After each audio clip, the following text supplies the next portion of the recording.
Ce sera suivi après de plusieurs interventions sur la thématique comment réussir son opération de crowdfunding avec, pour commencer, alors on a d'abord à ma gauche Cédric Fabre qui va intervenir et puis juste après on aura donc Vincent Pereira du cabinet gérant Inactive, agence de communication.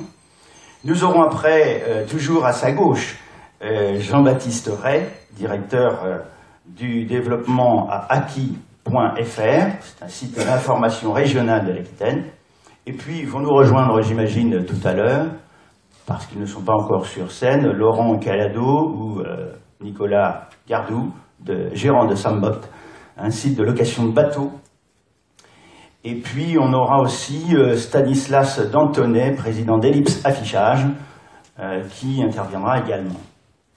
Cette première conférence sera terminée par Martin Schnapper.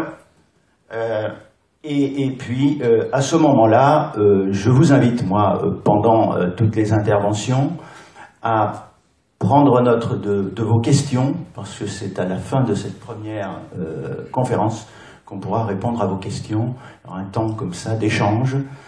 Donc je vous demande de les noter pour qu'on puisse concentrer ce temps de questions-réponses en fin de première conférence. Et puis ce sera la pause, un petit moment avant d'entamer la deuxième séquence. Voilà, pour l'instant, si vous en êtes d'accord, eh bien on va démarrer cette première intervention sur le financement participatif. C'est quoi, avec Cédric Fabre.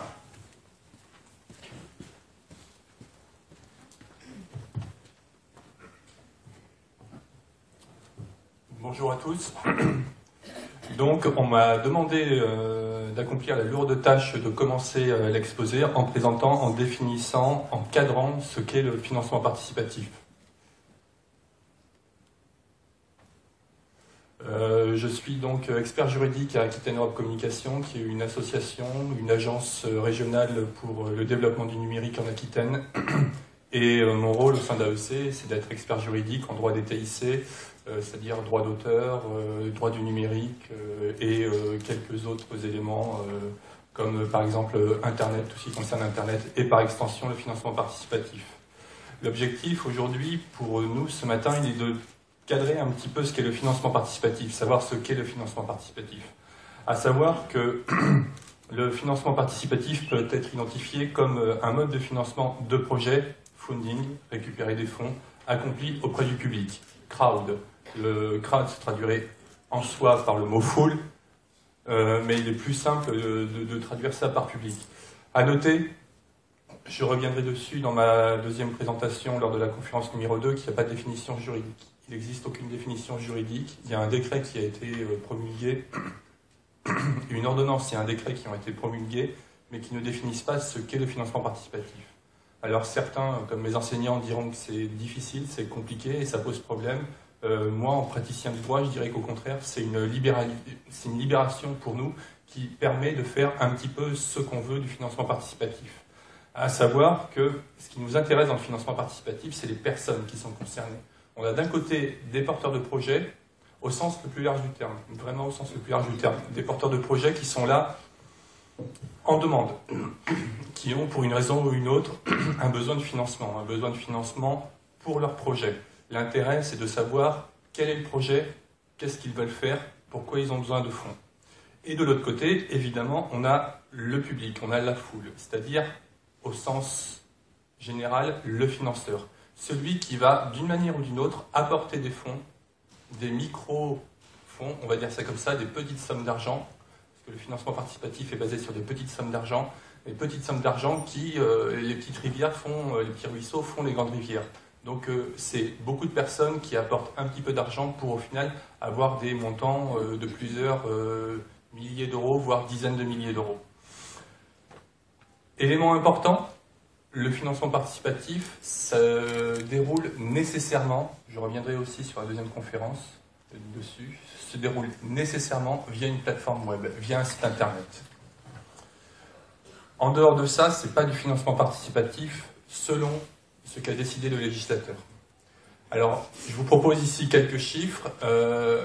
Ce qui m'intéresse le plus, je rentrerai pas du tout dans les détails parce que en tant que juriste, les chiffres, c'est quelque chose qui me fait peur, à part quand c'est des numéros d'articles. C'est d'un côté le site compinov.com, qui a publié des chiffres où on voit qu'il y a une augmentation du crowdfunding de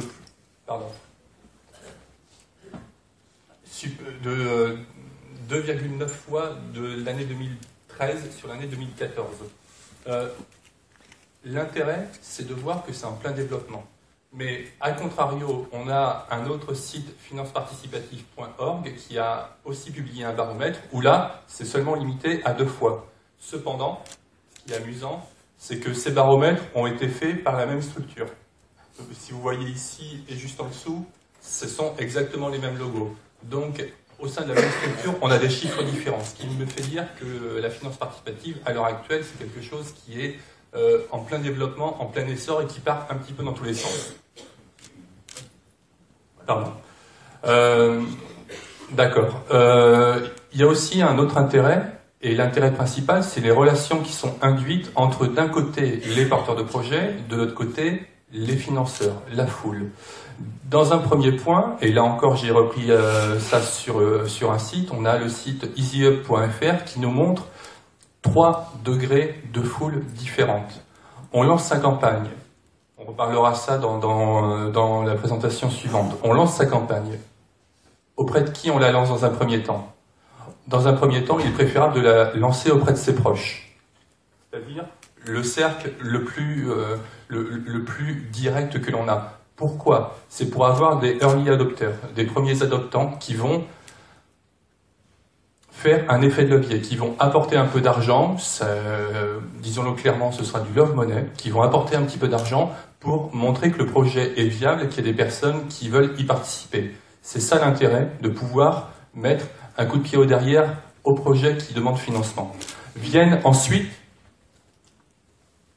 juste après, le ou les relais d'entourage des proches. L'objectif étant de faire, par un phénomène de viralité sur Internet, de communiquer ça et de proposer aux personnes d'apporter un petit peu d'argent pour avoir un deuxième ballon d'air qui apportera aussi du financement. Et si le projet prend comme ça en financement participatif, en demande auprès des early adopters et des relais des proches, il y a une grande chance que le projet puisse se développer ensuite auprès du public au sens le plus large du terme, c'est-à-dire le 3e cercle. Tout le monde. J'ai pris sur ce livre que je vous conseille si vous voulez faire du financement participatif en equity, en prise de participation financière. S'il y en a qui veulent le regarder, il n'y a pas de souci. J'ai pris ce schéma, ici, qui montre un petit peu le mouvement qu'il y a. Au centre, au cœur, on a la plateforme web, ici, avec les personnes qui administrent cette plateforme et qui apportent conseil, assistance et écoute. On a d'un autre côté l'investisseur qui est tout à fait en bas, l'investisseur étant la foule.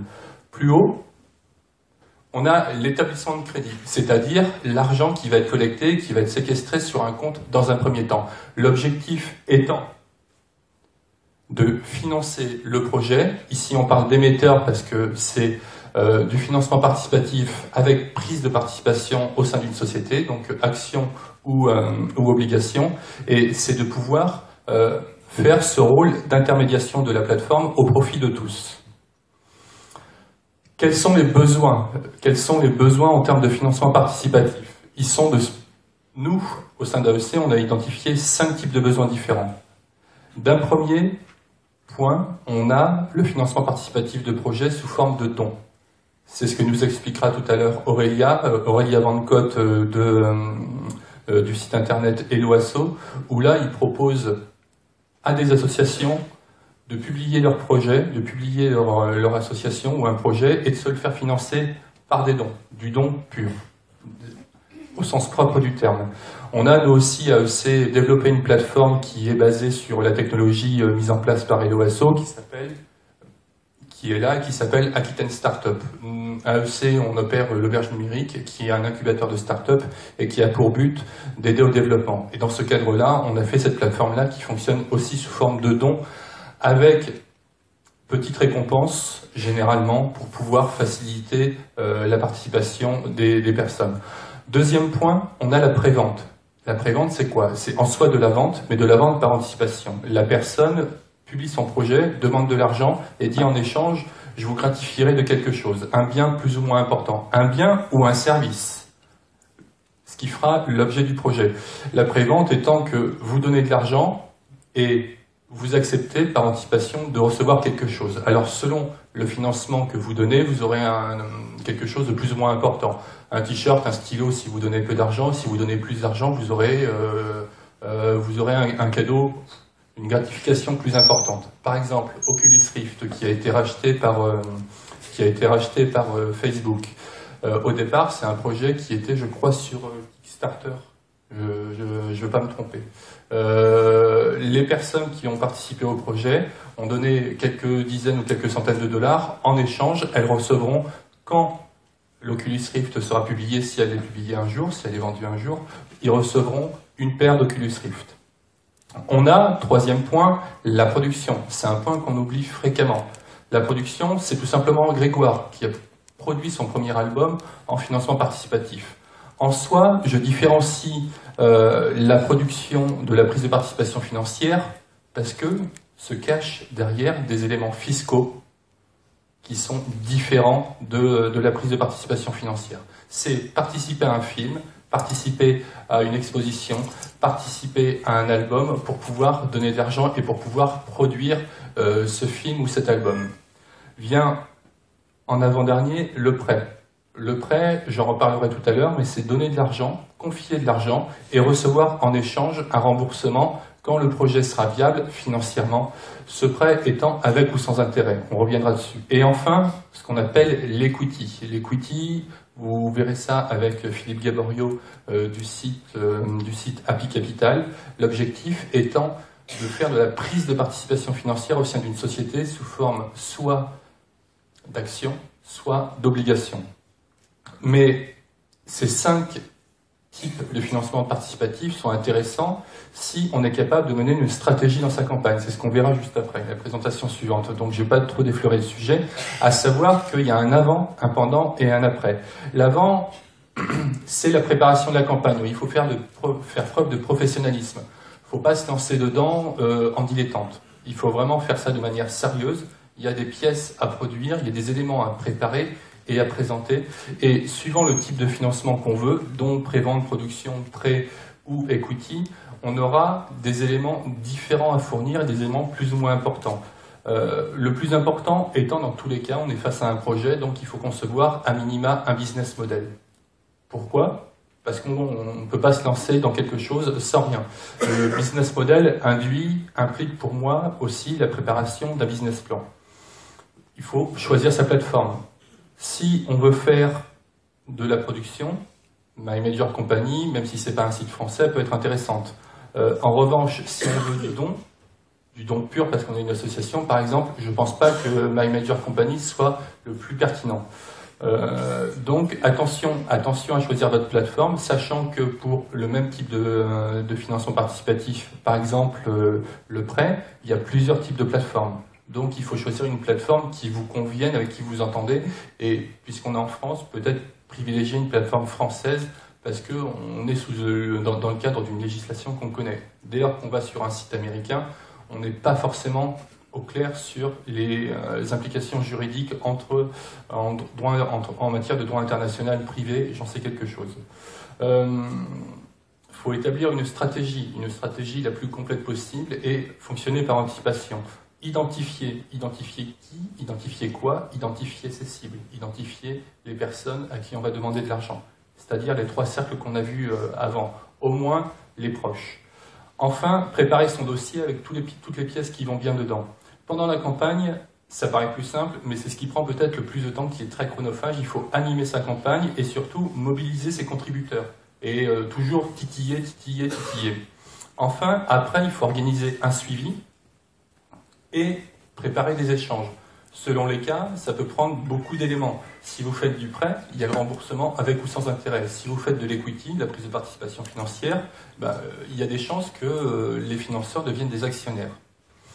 Pour vous aider, On a publié un guide dont je reparlerai tout à l'heure, et dans ce guide, on a fait une infographie. Cette infographie reprenant les différents types de financement participatif qui peuvent intervenir. L'intérêt étant de vous aider, de vous guider, si vous voulez faire un projet publié en financement participatif, de choisir une plateforme qui vous convient le mieux. Alors, cette infographie, il y a maintenant quelques mois, les plateformes ont pas mal évolué. Donc, il ne faut pas se fixer sur les plateformes qui sont présentées ici. Il y en a certaines qui ont disparu ou qui ont muté. Donc, fiez-vous plutôt à savoir ce que vous voulez, comment vous voulez le faire. Voilà, je vous remercie. Merci, Monsieur Favre. Je crois qu'effectivement, votre intervention était absolument nécessaire pour bien poser le cadre du financement participatif, de l'avant et de l'après, dont vous venez de parler, et du pendant. Pour réaliser une bonne opération de manière professionnelle. Vous reviendrez tout à l'heure à la conférence numéro 2. On accueille aussi, je crois que vient de nous rejoindre Stanislas Dantonnet, c'est ça, hein, président d'Ellipse Affichage, voilà, qui interviendra tout à l'heure, lui également. Pour l'heure, eh bien, on rentre dans la deuxième phase donc, de cette première conférence, comment réussir son opération de crowdfunding, et pour cela, nous avons 4 témoignages d'entreprises qui ont déjà travaillé pour cela. On va laisser la parole à Vincent Pereira, gérant d'Inative, agence de communication. C'est à vous. Merci. Bonjour à tous. Moi, je vais effectivement vous présenter les différentes conditions qu'il faut réunir si on veut réussir sa campagne de crowdfunding. Alors, je vais vous donner un panorama global et synthétique. Sachez que si vous voulez approfondir le sujet, l'agence Inative a publié un dossier très complet avec des conseils, des exemples. Et donc vous pourrez retrouver de deux façons ce dossier en ligne. Soit lorsque vous aurez accès au support qui vous sera diffusé, vous verrez qu'il y a plein de liens sur les pages pour approfondir. Ou alors pour les plus pressés d'entre vous, à l'entrée il y a un stand Inative avec un QR code pour accéder directement au dossier en ligne ou l'adresse pour pouvoir le consulter. Alors, quand on parle de réussir sa campagne de crowdfunding, il faut savoir quels sont finalement les 3 objectifs qu'il faut atteindre. Le premier objectif, évidemment, c'est de réussir sa collecte, puisqu'on fait une levée de fonds finalement auprès du public. Donc ça, c'est le premier objectif. Mais ce n'est pas uniquement ça, réussir sa campagne. C'est aussi fédérer une communauté. Donc ça, on en reparlera tout à l'heure. Mais c'est important de savoir que vous allez devoir communiquer avec des individus et leur donner envie de s'investir auprès de vous. Et pas forcément qu'en vous donnant de l'argent. Et puis, c'est aussi une bonne opportunité de finir son étude de marché, parce que finalement, vous allez avoir des retours autour de votre projet. Vous allez avoir des gens qui vont vous poser des questions, il y a des gens qui vont même vous faire des objections, et ça va vous permettre de réajuster votre projet et peut-être de l'améliorer, qui sait, et de perfectionner votre offre. Donc, réussir sa campagne, c'est gagner sur ces 3 tableaux. C'est pas que le premier. Alors, la difficulté d'une campagne de crowdfunding, comme ça a été évoqué tout à l'heure, c'est d'inciter des gens, c'est, je dirais, de mettre des individus dans une dynamique d'engagement. Il va falloir transformer des visiteurs qui vont venir sur votre page, sur le site de crowdfunding que vous aurez choisi, et de les convertir en contributeurs. Et même ces contributeurs, les convertir en ambassadeurs. Parce que quand je parle de fédérer une communauté, c'est ça. On a besoin non pas que de gens qui viennent vous donner quelques euros, on a besoin aussi de gens qui vont relayer ensuite votre campagne, parce que c'est eux qui vont remettre d'autres individus auprès de votre projet. Donc, mettre cette dynamique d'engagement, c'est pas aussi facile que ça. Donc, premièrement, il y a 2 prérequis de base. Le premier prérequis, c'est le temps de préparation. Il faut savoir que de préparer une campagne de crowdfunding, la moyenne c'est entre 1 mois et 3 mois, et ce laps de temps, la différence, ça va dépendre de votre point de départ. Ça, j'y reviendrai dans quelques minutes. Et puis, il y a une notion d'implication qui est vraiment importante. Ça, il faut en avoir conscience avant de se lancer, puisque pendant le temps de la préparation et puis le temps de la durée de la campagne, vous allez devoir être vraiment à l'écoute, être ultra réactif, être en position d'ultra communication. Donc, choisissez le moment où vous n'êtes pas, par exemple, en suractivité ou en saisonnalité pour lancer votre campagne. Ça va demander une implication de toute votre équipe et de vous-même. Alors, je parlais de situation de départ. Il faut savoir qu'on ne part pas tous sur le même pied d'égalité, puisque il y a différents critères, différents profils de porteurs de projets d'entreprise. Déjà, il va y avoir d'un côté le créateur, l'entreprise n'existe pas forcément encore, et de l'autre côté l'entreprise existante qui, par le crowdfunding, veut développer son activité. Donc déjà, le point de départ ne sera pas le même. Moi, j'ai identifié vraiment 2 critères importants qui vont déterminer la suite, qui vont faire en sorte que vous n'aurez pas les mêmes priorités, vous n'aurez pas le même temps de préparation, et voire même les mêmes chances de réussir. Premier critère, c'est qu'est-ce que je vais avoir à montrer aux individus.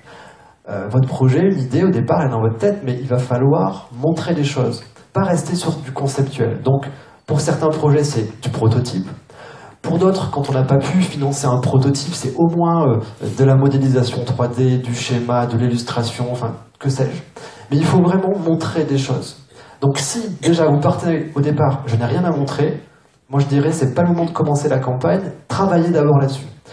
Ensuite, le deuxième critère important, c'est est-ce que j'ai déjà une communauté sur laquelle je vais m'appuyer? Alors c'est quoi une communauté? Une communauté, c'est des individus qui sont centrés autour, on va dire, de votre thématique. Alors ça peut être des clients, si mon entreprise existe déjà, et des clients, un noyau de clients fidèles, mais ça peut être aussi une communauté, des individus qui ont des centres d'intérêt communs avec votre projet. Est-ce que, premièrement, je les ai identifiés, ces communautés? Si ce n'est pas le cas, il y a un travail de cartographie à faire. Deuxième étape, si je les ai identifiés, est-ce que j'ai commencé à les pénétrer, ces communautés, à créer des échanges, à créer des interactions? Si ce n'est pas le cas, là, c'est un vrai travail de préparation qu'il faut faire aussi. Donc, vous voyez, il y a ces axes-là qui sont vraiment importants. J'ai des choses à montrer, j'ai rien à montrer. Je pars de 0 communauté, j'ai une communauté existante. Et là, on a de la situation la pire jusqu'à la meilleure. Il y a d'autres petits critères, mais vous pourrez les consulter sur le dossier. Alors, maintenant, une fois qu'on a identifié ces 2 points, on va démarrer un gros travail, qui est le plus gros travail de la préparation. C'est quelle histoire je vais raconter. Parce qu'effectivement, vous avez, votre projet, très bien, c'est le meilleur du monde, mais il va falloir convaincre, il va falloir séduire, il va falloir rassurer. Et ça va passer par l'histoire que vous allez raconter. Et cette histoire-là, elle va prendre plusieurs formes, hein. Ça va être du simple pitch oral jusqu'à l'écrit, et vous allez devoir faire passer des messages clés. Donc là, je vous ai classé ces messages en 3 familles. Première famille, c'est tout ce qui va tourner autour de votre futur produit, de votre futur service. L'erreur courante qu'ont beaucoup d'entrepreneurs, c'est de construire un discours autour des caractéristiques techniques de leur produit. Et on tombe dans un langage qui est ultra technique. C'est pas par là qu'il faut rentrer, il faut rentrer par la solution, par le bénéfice. Qu'est-ce que mon produit va apporter? À quoi il va servir? Il va être utile pour qui? Parlez aussi des individus qui vont bénéficier de ce produit. Allez bien sur l'humain. Ça, c'est vraiment un point important. Deuxième famille de messages clés, c'est vous. Puisque, alors, c'est pas trop dans notre culture de parler de nous. Alors, il faut trouver un équilibre entre ego surdimensionné et être capable de parler de soi. Mais il faut comprendre que des gens qui vont participer dans votre projet, que ce soit par du don, que ce soit par du prêt, ils vont d'abord le faire non pas pour votre projet, ils vont le faire parce qu'ils croient en vous. C'est pour aider un autre individu. Donc il va falloir raconter son histoire, avec des moments vraiment très importants, notamment sur le qu'est-ce qui vous pousse à conduire ce projet. Quelles sont vos valeurs? Quelles sont vos perspectives? Ça, c'est vraiment super important. Vous verrez notamment dans notre dossier, il y a une vidéo très intéressante qui explique pourquoi les individus suivent d'abord les hommes et pas les projets. Et puis enfin, il va falloir aussi revenir sur des choses qui sont un peu plus pragmatiques. C'est avec l'argent qu'on va vous prêter ou qu'on va vous donner, vous allez faire quoi? Comment vous allez utiliser vos fonds? J'y reviendrai tout à l'heure quand on parlera du montant. Quelles vont être les échéances? En gros, c'est ok, demain votre campagne elle est réussie, donc c'est le début de l'histoire. Qu'est-ce que vous faites? Donc voilà en gros les 3 familles de messages clés, et ce sont des messages ensuite qu'on va décliner de plusieurs manières, et j'y reviendrai dans quelques instants. Autre point important, votre projet, il faut qu'il ait une identité. Et cette identité, ça passe par plusieurs éléments. D'abord, il faut qu'il y ait votre futur produit, votre futur service, il faut qu'il ait un nom. Il faut qu'il ait une identité visuelle, un logo. Il faut que votre campagne, elle porte un titre. Ça, c'est pareil, j'y reviendrai, vous verrez pourquoi c'est important. Ensuite, je l'ai évoqué, il faut que dans votre kit de communication de base, il y ait les éléments concrets à montrer. Donc le prototype, les schémas, modélisation 3D, vos textes de présentation, ce que j'ai évoqué il y a quelques secondes, et puis des visuels de communication. Je vous montrerai un exemple. Il faut comprendre que quand vous allez communiquer auprès du public, vous allez vous appuyer sur des visuels, donc des images, et aussi, pour ceux qui pourront avoir le budget, de la vidéo. Je fais juste une parenthèse sur la vidéo. C'est vraiment important d'avoir une vidéo assez courte, entre 1 et 2 minutes, qui explique finalement les messages clés que j'ai évoqués tout à l'heure. Parce qu'il faut comprendre que sur Internet, on ne lit pas beaucoup sur l'écran, et quand on lit, c'est d'abord qu'on a eu un levier, quelque chose qui nous a poussé à aller lire. Et la vidéo est un très bon déclencheur. Deuxième avantage de la vidéo, c'est que c'est le média le plus partagé sur Internet et sur les réseaux sociaux. Voilà pourquoi c'est un point à ne pas négliger dans votre budget de départ. Autre critère de réussite, il va falloir fixer un montant de collecte. Et là, peu de personnes y pensent, mais rien que déjà dans la fixation du montant, on peut se tromper. Parce que les plateformes de crowdfunding fonctionnent sur le dispositif du tout ou rien. Par exemple, je veux collecter 10 000 € pour mon projet, j'obtiens au bout de 40 jours 9 500 €, donc je suis super content, pas de bol, la campagne se clôture, il me manque 500 €, tout tombe à zéro, je ne touche rien. C'est que les contributeurs sont remboursés, je ne touche rien. Vous pouvez dépasser, évidemment. Par contre, si ce n'est pas atteint, la campagne, elle n'est pas réussie, vous ne touchez rien. Donc ça veut dire qu'il ne faut surtout pas surévaluer son montant, qu'il faut avoir une vraie réflexion sur quels sont les besoins de base, et puis inclure dans son budget, évidemment, les commissions de la plateforme, les frais, et la fabrication des contreparties, que j'évoquerai tout à l'heure.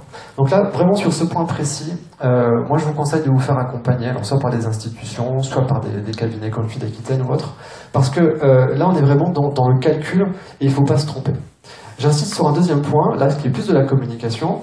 Une fois que j'ai défini mes postes, qui vont être indispensables pour lancer mon projet, commencez à rédiger à côté le pourquoi c'est indispensable. Parce que dans votre communication, je vous ai dit, il faut convaincre des individus, on leur réclame de l'argent, donc il faut être transparent et leur montrer pourquoi vous avez besoin d'argent.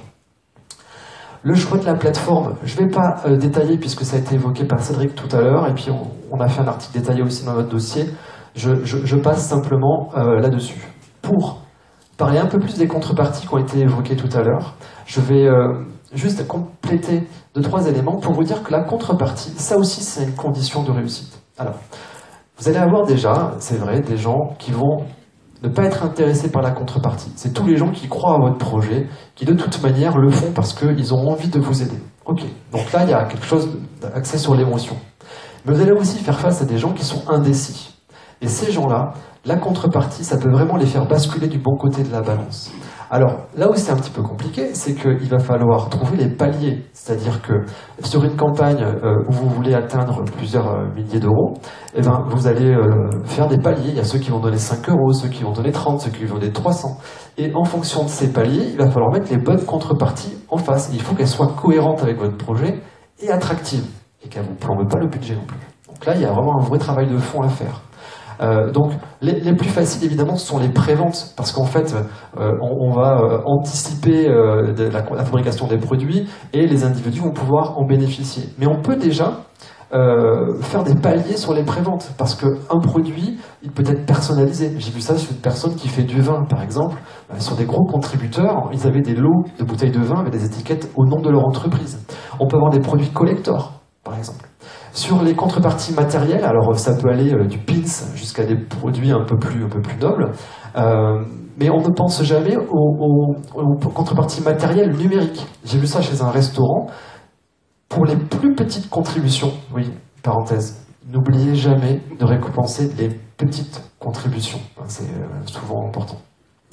Le chef cuisinier s'engageait chaque mois dans une newsletter dédiée uniquement aux contributeurs d'envoyer une recette faite par ses soins. Donc on peut trouver des petites idées créatives pour donner envie de s'investir à côté de vous. Pour l'immatériel, la contrepartie matérielle, c'est faire vivre une expérience à vos contributeurs. Alors j'ai vu par exemple ça dans une bergerie dans les Pyrénées où les contributeurs d'un certain niveau avaient l'occasion de venir passer un week-end avec la famille qui gérait le projet, de repartir avec ses propres fromages, ce genre de choses-là. C'est un moyen de faire vivre une expérience. Donc là aussi, pas mal de choses qui sont intéressantes à faire. Et puis ensuite, il y a la contrepartie symbolique. C'est le remerciement.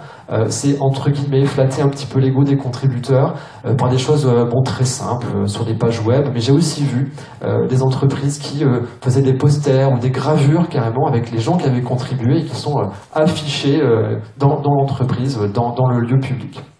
Donc il va falloir trouver les bons paliers. Il faut savoir qu'il y a des projets où on va trouver entre 10 et 15 paliers, quoi. Et puis surtout combiner ces différentes contreparties. C'est une des conditions de réussite. C'est pas que l'histoire que vous allez raconter, c'est aussi ça. Autre critère de réussite, la durée de la campagne. Il faut savoir qu'une durée, elle est fixe, on ne peut pas revenir dessus. Et que là, contrairement aux idées reçues, il faut que la campagne elle soit courte.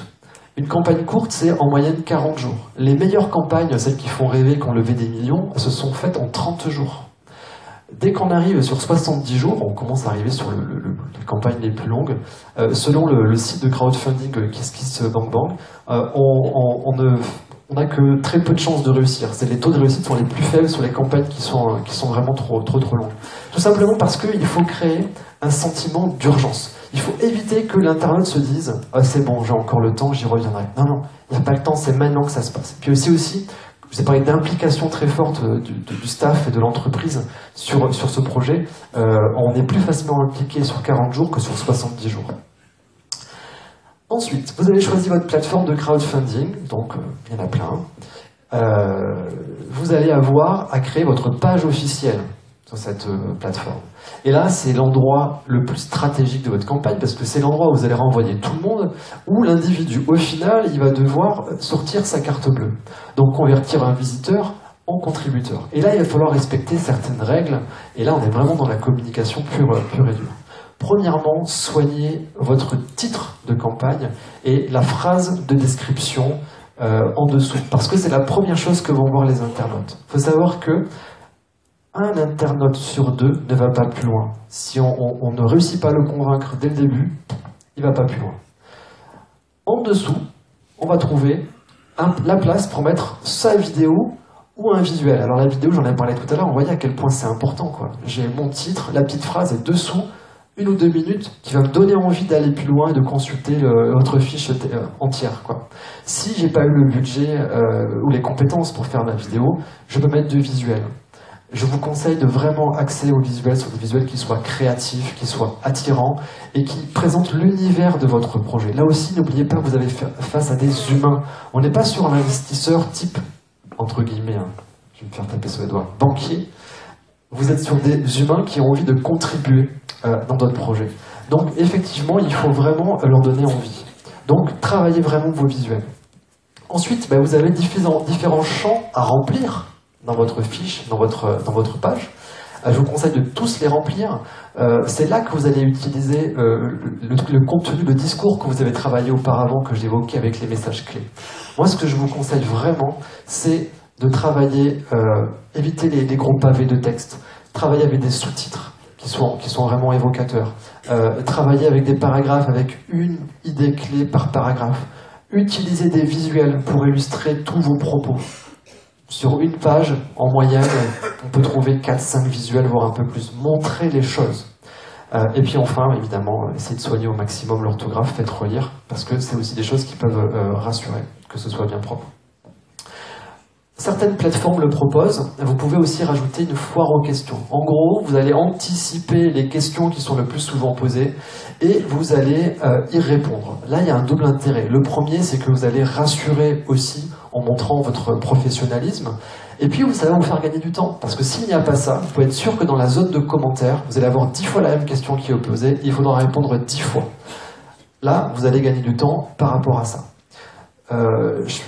Parenthèse sur les commentaires, les internautes peuvent mettre des commentaires et poser des questions sur votre page. Évidemment, vous devez faire preuve d'une très très grande réactivité sur ces commentaires-là. Maintenant, ok, la page elle est construite, ou elle est prête à être publiée. vous attendez un petit peu avant de la publier, parce que maintenant il y a quand même la réflexion à faire sur la stratégie de communication avec les 3 cercles qu'a évoqué Cédric tout à l'heure. Je vais essayer de vous donner rapidement quelques clés par rapport à ces cercles. Le premier cercle, évidemment, c'est le plus facile à convaincre, qu'ils vous connaissent déjà. C'est la famille, c'est les clients, c'est les partenaires. Par contre, on ne va pas y aller la fleur au fusil en disant tiens, tu ne peux pas me donner des sous. Non, ça ne marche pas comme ça. C'est là qu'on va utiliser tous les outils qu'on a créés jusqu'avant. On doit faire preuve de professionnalisme, même auprès de ses proches. Ils vont avoir une lourde responsabilité, les membres de ce premier cercle. D'abord, c'est eux qui vont investir les premiers euros. Et là, on a des chiffres très très précis là-dessus. On sait que si le premier cercle, dès les premières heures, les premiers jours de la campagne, investissent presque à hauteur de 30%, en gros presque un tiers, c'est plus de 80% de chances de réussir sa campagne, sa collecte. Tout simplement parce que on va vite sortir de la zone que j'appelle la zone de 0 €, vous savez, où c'est le restaurant vide, quoi. C'est pourquoi je vais y aller, personne n'y finance. Et il faut dépasser ce stade-là. Et c'est grâce à eux que vous pouvez le faire. Donc il y a un gros enjeu. Et deuxième enjeu, c'est eux qui vont ensuite être les premiers à relayer votre campagne et à parler de vous. Donc ça veut dire que ces gens-là, on les a identifiés en amont et on va les contacter tous personnellement, par un coup de téléphone, par un mail, on va aller les voir. On n'aura pas la même approche si je veux faire contribuer des chefs d'entreprise ou ma famille, tout ça. Mais vraiment, on a une approche vraiment personnalisée. On va être très clair sur notre niveau d'attente. J'attends que tu contribues, et on leur expliquer pourquoi, et que tu m'aides à relayer ma campagne. On insiste bien sur la date de la campagne, sur la durée de la campagne. Enfin, vous voyez, on n'a pas peur d'être précis avec eux. Et on leur a surtout parlé du projet un petit peu avant le lancement de la campagne. Et on leur a fait un mail de rappel le jour de la campagne. Voire un petit mail de relance individualisé 3-4 jours après la campagne. Donc vraiment là-dessus, c'est un vrai premier travail de fond. Ensuite, on a le cercle numéro 2. Ce cercle numéro 2, ce sont leurs connaissances à eux. Ce sont des connaissances donc indirectes. Ce sont des gens, on va dire, qui ne sont pas acquis d'avance, mais déjà, le travail de fond du premier cercle permet de faire parler de vous. Donc là, moi, je vous conseille 2 choses. Premièrement, là, on commence à rentrer dans la communication de masse, donc l'utilisation des réseaux sociaux, par exemple. Plus, on remet une couche au niveau du premier cercle en disant « Donne-moi des gens, des noms de personnes dont tu sais qu'ils peuvent être intéressés par mon projet et je les contacterai de ta part. » Voire même, préviens-les à l'avance de mon appel. Donc on refait une petite vague de messages personnalisés auprès d'un noyau d'individus à fort potentiel. Donc ça, c'est vraiment important. On peut encore le faire quand on est sur le deuxième cercle. On aura beaucoup plus de mal à le faire quand on arrive dans le cercle numéro 3, qui est le grand public. Par définition, tous les gens qui ne vous connaissent pas, qui n'ont jamais entendu parler de vous. Alors vous avez peut-être vu la stat, je reviens avant. Si le deuxième cercle dépasse les 40%, c'est presque gagné statistiquement. Ça veut dire que le gros du travail, il se fait au début sur les premiers cercles. Si on part avec un trop gros handicap dès le départ, c'est quasiment mission impossible de convaincre le grand public, pour les raisons que j'ai évoquées. Maintenant, ce grand public, évidemment, il y a la communication globale, on va arroser, mais bon, voilà, on n'a pas les budgets de Nike quand on lance un projet de crowdfunding, c'est évident. Donc, il va falloir s'appuyer sur des intermédiaires, sur des relais. Et ça, c'est quelque chose que vous aurez fait dans le travail en amont d'identification de vos communautés, de cartographie. Vous aurez identifié tous les influenceurs, tous les prescripteurs, les leaders d'opinion, les journalistes qui traitent de votre thématique. Vous aurez identifié, et c'est là que vous allez utiliser un contact direct via les réseaux sociaux, pourquoi pas, ou mail ou téléphone si vous avez pu récupérer les informations, avec un communiqué de presse, un dossier de presse. En revanche, il faut savoir que ce sont des gens qu'on ne spamme pas. C'est-à-dire que vous envoyez 1 fois, 2 fois max. S'ils ne parlent pas de vous, vous les harcelez pas. Et ce qu'on attend d'eux, c'est pas forcément qu'ils financent votre projet. On attend d'eux qu'ils en parlent. Il ne faut pas se tromper d'objectif. Et puis évidemment, puisqu'on a fait un gros travail d'identification des communautés auparavant, et ben c'est là où on va vraiment communiquer auprès de ces communautés. Là, l'outil réseau social est très important. Évidemment, si à ce moment-là, vous vous apercevez que mince, j'ai aucune communauté sur laquelle m'appuyer, ce que j'évoquais en début, eh ben là, ça va être très compliqué. Donc la préparation sert à ça. J'insiste sur, je parlais un peu du spam tout à l'heure, sur le côté un peu lourd, à un moment donné, Bon, c'est pas interdit d'être lourd quand on fait du crowdfunding, bon, je dis ça un peu en plaisantant, surtout vers la fin de la campagne, quoi. On voit il reste 48 heures, 72 heures, il reste un petit peu à financer. Bon, ben, n'hésitez pas, là, il faut vraiment, il faut insister lourdement, relancer votre premier cercle avec un message d'urgence, quoi. Donc tout ça, ben, il faudra des outils de communication. C'est un peu le paradoxe, c'est-à-dire que très souvent, quand on lance une campagne de crowdfunding, c'est qu'on n'a pas de budget, ou très peu, mais il faut savoir qu'il faut déjà un peu de budget pour lancer une campagne de crowdfunding, ou alors un réseau de personnes qui vont vous aider, hein, tout simplement, qui ont des compétences pour vous aider. Il vous faudra des outils, peut-être déjà un site web, même s'il est petit, ou un blog. Alors, ça, c'est pas indispensable, c'est important, mais pas indispensable, parce que votre page sur le site de crowdfunding peut vous servir à ça, et elle peut servir aussi après la campagne. En revanche, un gros travail de fond sur les réseaux sociaux, très propre, bien habillé, bien animé, déjà des messages préécrits, mail, hein, qui vont vous aider après, qui vous personnaliserez après, des outils et newsletters, la vidéo j'en ai parlé, des communiqués de presse j'en ai parlé, et préparer à l'avance une série de visuels, de petites bannières publicitaires entre guillemets qui vont envoyer les messages clés de votre projet, parce que sur les réseaux sociaux, on communique énormément par le visuel, par l'image et par la vidéo. Donc il faut avoir ce kit à l'avance. Donc il faut ne rien laisser au hasard, il faut vraiment bien se préparer. Vous avez vu, dans les conditions de réussite, quasiment 80% des conditions de réussite, c'est dû à la communication. La communication, c'est notre métier. Donc, si vous avez des questions par rapport à ça, j'y répondrai tout à l'heure avec grand plaisir. Vous pourrez aussi me retrouver au niveau du stand à l'accueil. Merci et à plus tard. Merci, c'était donc... Oui, je crois. Voilà, c'était réussir sa campagne de crowdfunding par l'agence de communication Innéative. Merci Vincent Pereira pour toutes ces phases détaillées, hein, pour réussir, et puis l'enchaînement des phases aussi. Hein.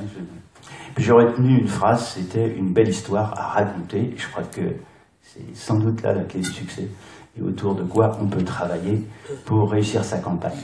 Voilà, on va maintenant donner la parole à Jean-Baptiste Ray, hein, développeur au sein de Acquis.fr, l'autre façon de partager l'info. Donc voilà. Vous avez la parole. Bonjour. Et là, vous allez nous parler de l'opération de financement participatif, oui, d'Acquis.fr. Absolument. Merci. Donc, Acquis.fr, c'est un site d'information régional qui a été mis en place par Joël Aubert, ancien rédacteur en chef de Sud-Ouest, et moi-même, et qui a maintenant 8 ans d'existence.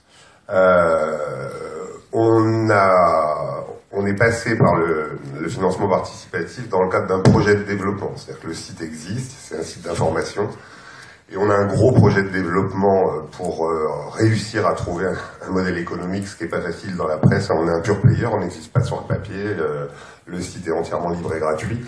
Et voilà, donc on a réfléchi à ça en se disant comment on peut financer notre plan de développement, et on a plusieurs axes qu'on a explorés, et on a décidé de les cumuler. Donc un des axes, c'est le financement participatif que je vais vous décrire. Deuxième axe, ouverture de capital, et troisième axe, un fonds d'investissement, enfin pas un fonds d'investissement, mais le fonds Google pour la presse, sur lequel on est également en train de travailler. En gros, on s'est dit au départ, on va faire un tiers, quoi. Et puis en fin de compte, la réalité est différente. On est parti sur un... Donc on s'est dit un petit peu bêtement, comme on a 90 000 lecteurs réguliers, on cherche 90 000 euros, ça fait 1 euro par lecteur. Voilà. Dans l'absolu, c'est très très bien. On est très présent sur les réseaux sociaux, on a à peu près 20 000 personnes qui nous suivent entre Twitter, Google, Facebook et autres. Donc on s'est dit, ça va être très très simple. Ça va être une véritable rigolade. Et en fin de compte, pas du tout, c'est très très compliqué. D'abord dans le montage lui-même, puisque nous avons alors on s'est appuyé sur une plateforme qui s'appelle Meepies, qui est une plateforme en marque blanche, qui permet de développer son outil de crowdfunding. Donc vous avez le widget, et on verra le site en lui-même après, de manière totalement indépendante. C'est-à-dire qu'on n'est pas dans du kiss-kiss-bang-bang, un projet parmi les autres, on a sa plateforme pour son projet. Donc on s'est fait accompagner par ces gens-là, enfin par cette entreprise, on a utilisé cet outil-là, et là on a découvert plusieurs choses. Un, nous, on est une SA, donc on est une entreprise. Donc à partir du moment où vous faites du financement participatif, il faut savoir que c'est intégrable au niveau fiscal comme un bénéfice. Enfin, voilà, ça rentre dans la position. Deux, il y a de la TVA. Donc ça fait quand même 20% des dons qui partent directement en TVA. Donc ça a été le premier problème. Donc on est un organe de presse affilié, on est ce qu'on appelle un IPG, Information Politique et Générale. Donc à partir de là, nous on est affilié à une plateforme qui s'appelle J'aime l'info. Et cette plateforme est reconnue d'utilité publique, donc elle permet effectivement de passer en don sous la forme de mécénat. Voilà. Donc la défiscalisation, c'est-à-dire pour les particuliers 66%, pour les entreprises 60% dans le cadre du mécénat, et pour les SF 75%. Donc il a fallu faire ce montage-là. C'est là que le temps de la préparation est extrêmement important. C'est-à-dire que vous dites un mois, moi je dis qu'un mois, c'est vraiment ne faisant que ça. Parce que si, il y a vraiment une grosse partie de préparation, et là on a pêché un petit peu. Donc on est parti sur ce modèle-là, c'est-à-dire que nous, c'est du vrai faux crowdfunding. Ça veut dire simplement que on a mis un plafond, mais de toute façon, les dons sont acquis puisque ce sont des dons. Voilà. C'est un particularisme. Donc on s'est appuyé dans le cadre de la communication, essentiellement sur notre propre site, c'est-à-dire avec des messages à qui a besoin de vous, le widget, dans la e-lettre, un bandeau sur ce qu'on appelle, nous, un spécial. On fait des spéciaux à différentes occasions. Donc là, on a fait un spécial sur nous-mêmes. Sur le compte Twitter, alors là, je reviens sur ce qui a été dit, mais c'est bien d'enfoncer des clous. L'image, la vidéo, le beau logo, c'est extrêmement important. Et là, on a un peu pêché, on s'est rattrapé en cours de route, mais on a un petit peu pêché sur cet outil. Donc voilà, sur Twitter, la même chose sur Facebook, la vidéo. On a fait des témoignages de chacun des journalistes sur pourquoi il fallait pas, pourquoi le plan de développement, parce que c'est ça l'objet, pourquoi le plan de développement est intéressant et pourquoi c'était intéressant de participer à cette campagne pour qu'elle se développe. Là, c'est sur Google+, enfin, voilà. On a créé un hashtag sur Twitter, qui a besoin de vous, pour reprendre l'ensemble des messages qu'on communiquait. C'est difficile de ne pas spammer, c'est difficile, l'équilibre est difficile. Sachez une chose, ça a été dit, mais je le redis par l'expérience vécue, et la campagne se termine le 31, c'est un travail de fou. C'est un travail du quotidien, c'est pas tiens, je m'en occuperai lundi prochain, c'est tout le temps, voilà. Et il faut impliquer tout le monde. Et c'est pour ça que la durée, alors je suis d'accord et pas d'accord avec vous, il faut avoir bien en tête que la mobilisation doit être quotidienne, extrêmement importante, et de l'ensemble de l'équipe, qui doit elle-même relancer l'intérêt auprès du premier cercle pour qu'il relance auprès du deuxième, etc. etc. Mais voilà. Alors c'est vrai que c'est une durée courte, ça permet de concentrer l'effort. Maintenant, construire une communauté, développer, sensibiliser, etc., etc., et faire une extension de cercle du premier au deuxième et du deuxième au troisième en 30 jours, pas évident. Ou alors il faut que le projet soit absolument génial, et le nôtre ne l'est sûrement pas assez. J'ai fait du retour arrière.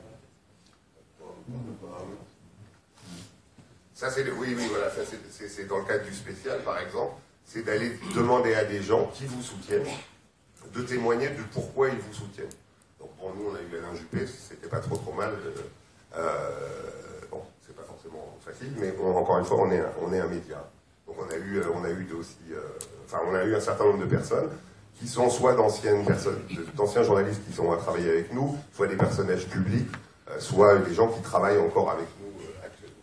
Et voilà la plateforme telle qu'elle se présente, c'est-à-dire exactement ce que vous avez décrit, un titre d'opération, une souligne, une vidéo de présentation du projet, et puis dessous le descriptif du projet.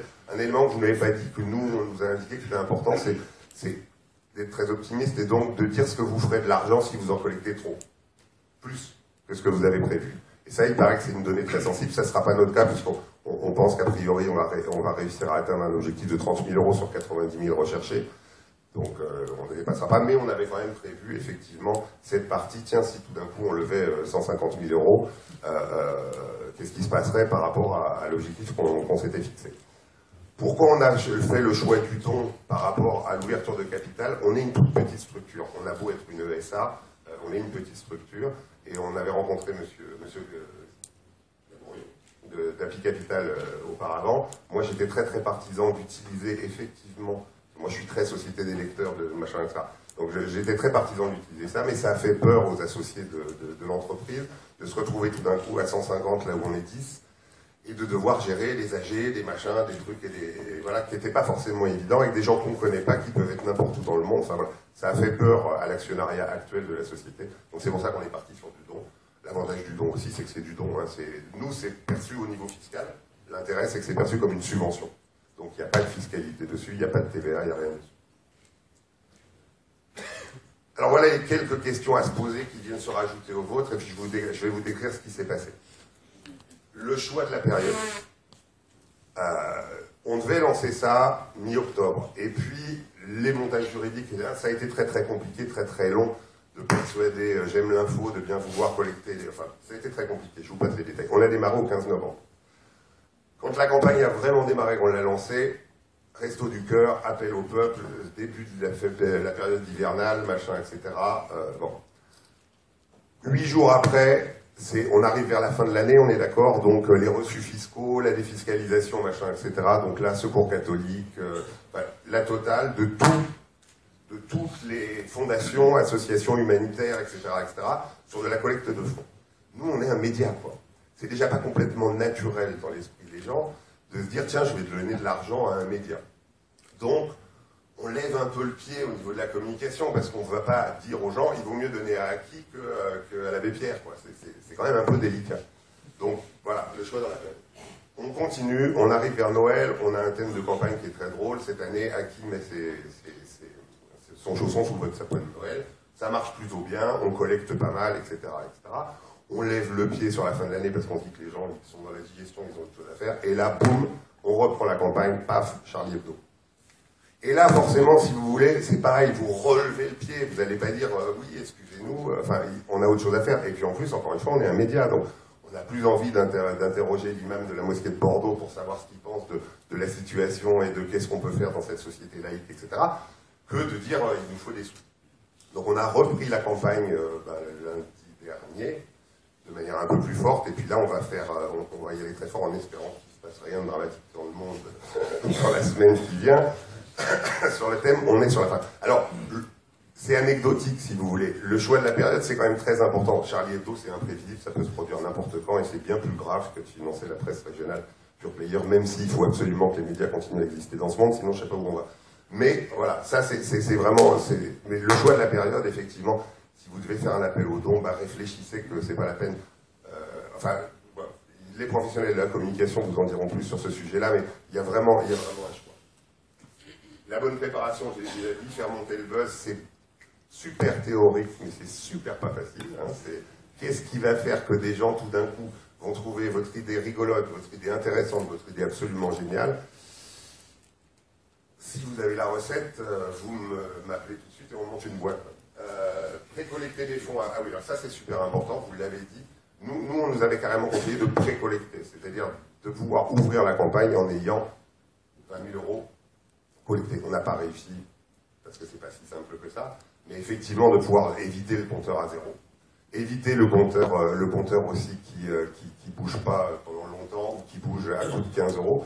Paradoxalement, nous, on a très peu de donateurs, enfin, par rapport, encore une fois, à une communauté de lecteurs de 90 000 personnes et à une communauté sur de 20 000 personnes, on est aujourd'hui à 185, je crois. Mais par contre, avec ces 185 personnes, on a collecté, on doit être à 23 000 euros à l'heure où je vous parle. Donc ça fait un rapport donateur-don extrêmement important. Donc c'est une particularité. Et voilà, il faut savoir qu'on ne maîtrise pas tout. En tout cas, on ne maîtrise pas l'actualité. Donc, moi, je vous engage à vous engager là-dedans, parce que c'est une très bonne... D'abord, ça peut être un crash test aussi. C'est-à-dire, vous défendez un projet, c'est absolument génial, machin, etc., mais personne n'y adhère. Si ce projet, après, il est tourné vers du public qui doit être un consommateur, s'interroger sur, effectivement, ça ne veut pas dire qu'il faut renoncer au projet, ça veut dire que ça peut permettre de le réinterroger. Voilà. Mais j'insisterai juste sur un truc, c'est que vous pouvez prendre tous les conseils en communication, les meilleurs graphistes de la Terre, les meilleurs vidéastes de la Terre, etc. Un, ça va être une mise de fonds importante, donc il faut quand même qu'elle soit proportionnelle à ce que vous allez collecter. Et deux, c'est pas pour ça que ça va marcher. J'ajoute juste une dernière chose qui vient encore compliquer les trucs, j'ai appris ça avant-hier. Jusqu'à ce jour, sur des dons inférieurs à 1 000 euros, vous allez me dire c'est énorme, mais nous on a des donateurs à 4 000 et à 5 000. Il n'y avait pas de... Bon, voilà, le mec pouvait faire sa carte bleue ou faire un chèque, il n'y avait pas de besoin particulier jusqu'à 1 000 euros. Après 1 000 euros, il fallait que la personne sur la plateforme dépose une copie de sa carte d'identité, un justificatif de domicile et un RIB. Ce plafond vient d'être rabaissé à 250 euros. Donc il faut juste le savoir, c'est-à-dire que donner plus de 250 euros devient hyper fastidieux, parce que le mec, il faut vraiment qu'il croie en vous pour, 1, aller sur la plateforme, 2, laisser sa carte bleue, 3, faire un scan de sa carte d'identité, un scan de sa facture EDF, et qu'il fout de son RIB, tout ça pour pouvoir vous donner de l'argent. Voilà, il faut le savoir. D'accord, merci pour toutes ces précisions. Un vrai témoignage très vivant des difficultés, de ce qui peut être réussi et ce qui peut l'être moins avec tous les aléas liés à l'actualité. Merci, donc c'était Jean-Baptiste Ray de Aki.fr. Et puis, autre témoignage, donc c'est la société Sambot avec un de ses représentants qui va se présenter et qui va nous témoigner lui aussi de ce qu'est Sambot et puis la location de bateaux entre particuliers, comment ça a fonctionné avec cette opération. À vous. Exactement. Bonjour à tous. Je ne sais pas si vous m'entendez. Donc, je suis Laurent Calando, cofondateur de Sambot.fr. Donc, qu'est-ce que c'est concrètement Sambot? C'est une plateforme de location de bateaux entre particuliers qui est basée sur l'économie collaborative. L'idée est toute simple, c'est de mettre en relation un propriétaire de bateau avec un locataire de façon simple mais surtout sécurisée. On apporte en fait des outils qui permettent de rassurer les utilisateurs, aussi bien propriétaires que locataires. On est dans toute la mouvance de Blablacar, Drivey ou Airbnb. Donc l'idée c'est de optimiser l'utilisation d'un bien. L'intérêt d'un site comme le nôtre est double. C'est pour un propriétaire d'amortir les frais d'entretien de son bateau quand il ne s'en sert pas, parce qu'en moyenne un bateau sort moins de 10 jours par an. Et pour un locataire, c'est de louer un bateau 30% moins cher, et ce, partout en France. Nous, on se rémunère en prélevant une commission sur chaque location effectuée sur le site. Le site a été lancé il y a à peu près 8 mois.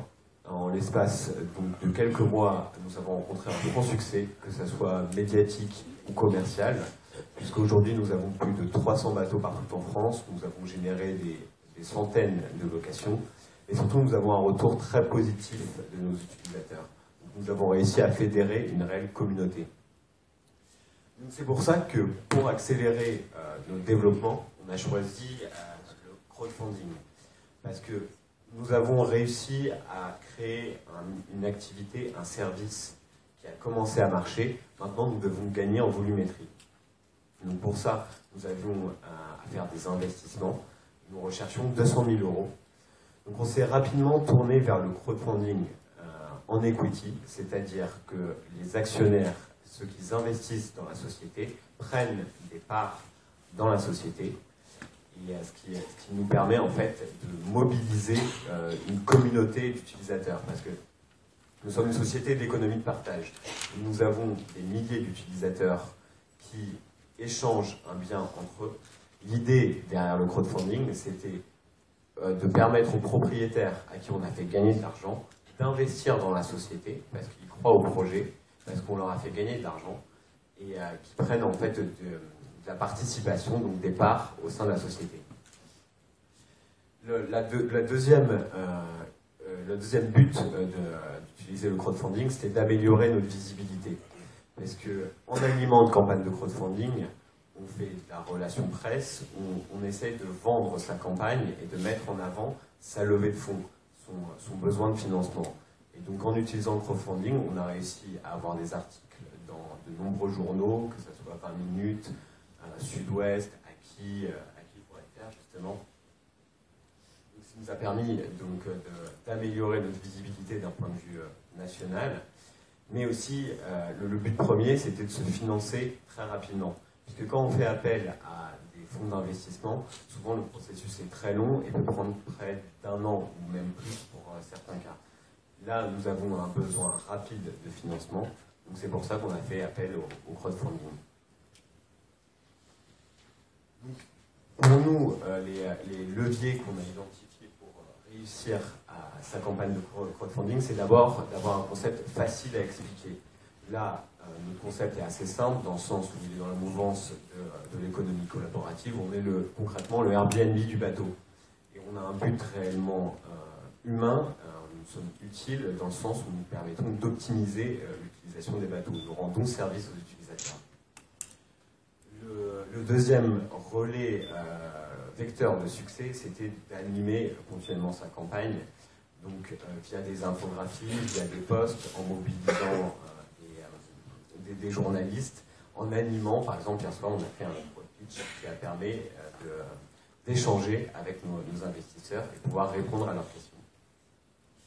Et le troisième point, c'était de réussir à mobiliser déjà son premier cercle de proches qui ont pu en fait relayer l'information autour d'eux et ce qui nous a permis de trouver des nouveaux investisseurs. Les difficultés qu'on a eu à surmonter au début, c'était avant de faire décoller, parce que, comme vous l'avez expliqué, au début, on se retrouve avec une page où il y a 0 € investi, alors que nous recherchions 200 000 €. Donc ça ne rassure pas, donc c'est pour ça qu'on a mobilisé notre premier cercle pour qu'ils investissent au début, pour pouvoir initier la campagne. Mais là, on s'est retrouvé confronté à une deuxième problématique, c'est que on a atteint à peu près 46 000 € aujourd'hui pour pouvoir faire,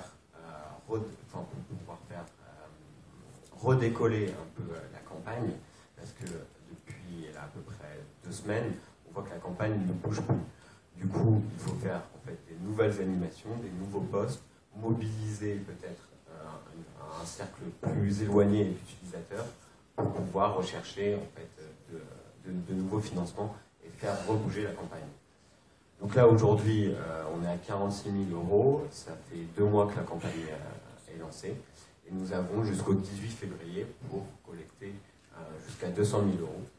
Mais l'intérêt, surtout d'être passé par Happy Capital, qui est une société de financement girondine, c'est d'avoir un seuil pour valider la campagne qui était assez faible, dans le sens où après 20% de collecte, on pouvait commencer à encaisser nos financements. Donc c'est le cas. Là, ça nous permet d'encaisser une partie des investissements pour pouvoir attaquer la saison plus sereinement. Voilà, merci de votre attention. Merci Monsieur Calando, donc de la société Sandboat. Ce que vous venez de nous dire me fait penser que ça nécessitera peut-être encore des éclaircissements tout à l'heure. N'oubliez pas, vous pouvez dans quelques minutes poser des questions. Il y a encore 2 interventions et on va tout de suite donner la parole à Monsieur Dantonnet, Stanislas, président d'Ellipse Affichage, pour un autre témoignage sur l'action du crowdfunding. C'est à vous. Et puis après, on aura Martin Schnapper qui terminera cette première séquence avant les questions. Bonjour. Je dirige la société donc Ellipse Affichage Aquitaine. C'est une société que j'ai créée il y a bientôt 12 ans, puisque j'ai démarré en janvier 2004. Après une expérience diverses et variées de 17 ans dans différentes structures, et notamment j'ai géré pendant une dizaine d'années des sites de loisirs et des salles de cinéma. Donc on va dire pendant une période de ma vie, j'ai acheté de l'espace et à un moment donné, j'ai décidé de créer ma société pour vendre de l'espace. Alors je fais un aparté, je veux dire, nous sommes donc contributeurs donc du projet acquis.fr. Je pense qu'on a vraiment besoin d'un média libre, indépendant et de qualité dans notre région. Donc voilà, je vous le dis, hein, j'en profite. Je veux dire, ici on est à peu près 150. Si vous mettez tous 20 € aujourd'hui, ça fait déjà 3 000 € supplémentaires. Et, voilà. Bon, sur ce, donc Ellipse Affichage, pour faire simple, on est un Deco aquitain. Donc on gère aujourd'hui un parc d'un peu plus de 150 panneaux, donc des panneaux déroulants rétroéclairés sur une dizaine de départements qui vont de la Charente-Maritime au Pays Basque. Donc panneaux déroulants, ça veut dire qu'on a un parc d'à peu près 1200 faces. On est ce qu'on appelle une très petite entreprise. Hein. Aujourd'hui, c'est 5 salariés et en 2014, 850 000 € de chiffre d'affaires. Alors, on est implanté dans des sites hypermarchés, supermarchés, des sites de loisirs, cinéma, casino, bowling, discothèque, stade de foot, golf, des sites touristiques et puis autres sites grand public, parce que vous l'avez compris, on vend à des annonceurs qui cherchent évidemment à promouvoir leurs prestations et produits. Aujourd'hui, nos clients, ça va aussi bien dire de l'armée de terre, conseil régional, conseil général, le Futuroscope, les grottes de Lascaux, Aqualand, je veux dire Quick, McDonald's, Bouygues, Bouygues Immobilier, Nexity, etc. Donc tout annonceur qui a une problématique de communication vers le consommateur final. Alors, je vais en arriver maintenant très concrètement à la raison qui m'a conduit donc à avoir recours au crowdfunding. Bon, tous, voilà, quand on crée notre entreprise, évidemment, on a des besoins de financement. Donc, je ne vais pas cracher dans la soupe. Hein. Je remercie quand même les banques de m'avoir accompagné pour le démarrage de mon aventure. Maintenant, je veux dire très concrètement, c'est toujours assez, on va dire, compliqué. Il faut présenter des déclaration de situation patrimoniale, il faut donc évidemment plusieurs rendez-vous. Donc après ça, lorsqu'on a un accord, c'est des cautions, etc., etc. Donc on va dire que c'est assez chronophage d'une part et assez contraignant effectivement en termes d'application pour obtenir donc les prêts. Donc bon, j'ai eu recours dans un premier temps à ces financements pour développer mon activité. Pour vous donner un ordre d'idée, bon, nous dans notre secteur, donc il faut acheter des panneaux. Donc c'est-à-dire qu'en à peu près 11 ans, j'ai dû investir 450 000 €, donc à raison de 30, selon les années, de 30 à 50 000 € par an. Donc à chaque fois, j'ai pas pu dire, j'ai fait un prêt de 30 000, un prêt de 40, un pardon. Alors, je vous apprendrai rien en vous disant que y a deux ressources rares hein, dans les entreprises, les hommes et les femmes et l'argent. Donc, on a vraiment besoin des deux pour développer son business. Maintenant, il y en a une autre dont on parle moins, c'est le temps. C'est que nous, chefs d'entreprise, évidemment, je veux dire, on court tout le temps. Donc, le temps est très précieux. Et lorsqu'on est allé une fois voir une banque, 2 fois, 10 fois, on a déjà une certaine vision de ce que va être la nouvelle démarche qu'on va mettre en œuvre. Hein. Même si on a développé des relations de confiance, on repart en quelque sorte à chaque fois à zéro lorsqu'on arrive avec un projet de financement auprès de la banque. Et a fortiori, on va dire ces dernières années, je vous apprendrai rien en vous disant qu'il y a une certaine frilosité, quelles que soient donc les activités que nous avons, qui fait que ça met un petit peu de temps.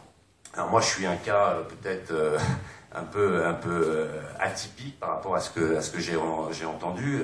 Moi, j'ai un de mes amis, partenaires, conseillers, je ne sais pas s'il est là, qui gère une société conseiller dans les démarches financières, qui s'appelle Philippe Allary, qui gère une société qui s'appelle Fipali, qui connaît très bien, parce qu'on ça fait quelques années qu'on bosse ensemble, qui connaît très bien notre business model, qui connaît très bien l'activité, et je le rencontre en juin, juillet, et je lui dis, voilà, on prenait un pot ensemble, et je lui dis, j'ai besoin là de 40-50 000 € pour financer des investissements de panneaux, et je lui fais part, et c'est dans une période où j'avais beaucoup de boulot pour changer, et je lui dis, oh là là, il va falloir que j'aille revoir ma banque, machin, ils vont encore m'emmerder avec ils vont me redemander de ma situation patrimoniale, ils vont machin. Et à ce moment-là, alors j'avais effectivement un petit peu entendu parler du crowdfunding, mais sincèrement, pas plus que ça.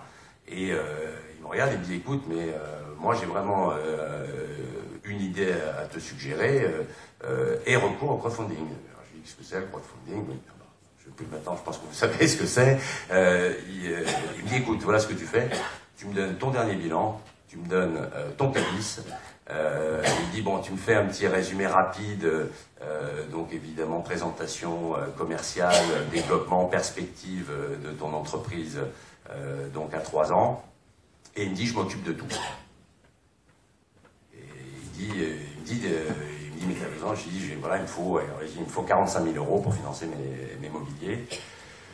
Et voilà, on était en juillet, donc je lui donne tout ça, et puis il m'appelle, il me dit, écoute, j'ai sollicité la plateforme Uniland, donc vous l'aurez compris, on a travaillé avec Uniland, et il me dit, je m'occupe de tout, voilà. Bon. On arrive fin juillet, je prends quelques vacances, mon dossier est envoyé, donc je crois qu'il y a un comité d'appréciation, d'engagement,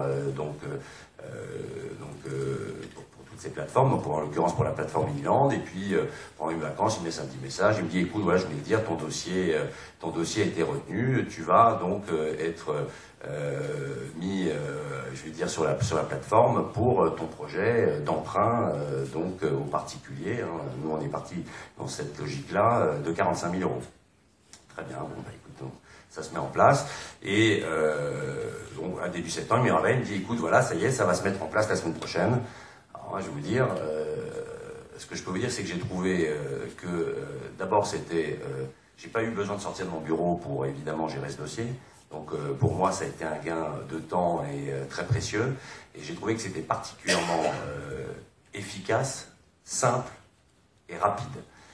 Je vais vous dire pourquoi. Donc j'ai été informé du jour où effectivement la demande était mise en ligne sur la plateforme Uniland. L'intégralité des 45 000 € ont été souscrits en 4 heures.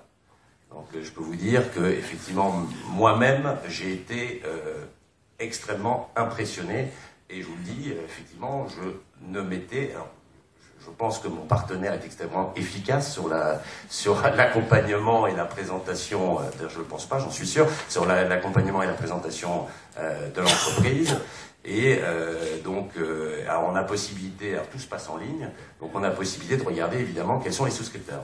Et là je me suis dit, bon, il doit y avoir pas mal quand même de Bordelais, parce que voilà, et j'ai regardé 3 personnes en Gironde ayant souscrit.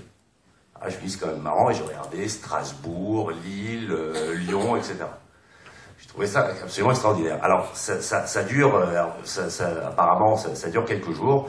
Donc, alors après ça a un petit peu évolué, parce qu'évidemment, au début, les taux sont, on va dire, par rapport au système bancaire traditionnel, actuellement, les taux sont assez élevés, mais au fil du temps, donc en fonction des souscriptions, donc, les taux baissent. Bon. Voilà, donc au bout de je crois de mémoire de 10 jours, on me dit ça y est, c'est bon, c'est bouclé. J'ai reçu un mail de la plateforme Uniland dans laquelle on m'a proposé un tableau d'amortissement. Ils m'ont dit voilà, est-ce que vous agréez évidemment à cela? Donc j'ai fait un clic, j'ai dit oui, et instantanément, très rapidement après, j'ai reçu un autre mail dans lequel on m'a dit voilà, vous cliquez là et sous 48 heures, vous avez vos 45 000 €. J'ai cliqué. Voilà. Je vous confirme que 48 heures après, j'avais mes 45 000 €. Voilà, donc, je veux dire, aujourd'hui, je considère que le crowdfunding, c'est quand même extrêmement efficace. Bon, alors, je veux dire, simple, rapide, vous l'aviez compris. Il y a un avantage, c'est que, bon, vous n'avez pas à sortir de chez vous. En tout cas, moi, ça a été mon cas de figure. On vous demande pas, alors que moi alors c'est pas la problématique, hein, on me l'a déjà demandé 10 fois, donc, mais là on m'a pas demandé ma caution personnelle, donc c'est pas des papiers à remplir, à re-remplir, etc. Maintenant, très clairement, effectivement, alors c'est là où on se rend compte, faut vous préciser, c'était en septembre, hein.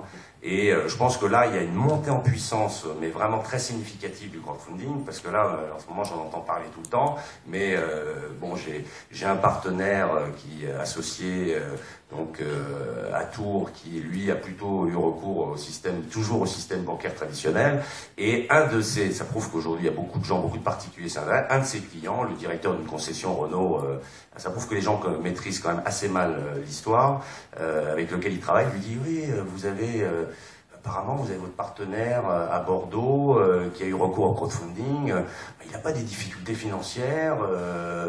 Alors mon associé m'appelle, il me dit mais c'est quoi cette histoire? Il paraît que tu as eu recours. Je lui dis tu sais ce que c'est que le crowdfunding? Alors j'ai commencé à lui expliquer. Donc c'est-à-dire qu'aussi beaucoup de gens n'ont pas nécessairement une vision. Je veux dire très clairement aujourd'hui, effectivement je vais payer un petit peu plus en termes de taux d'intérêt.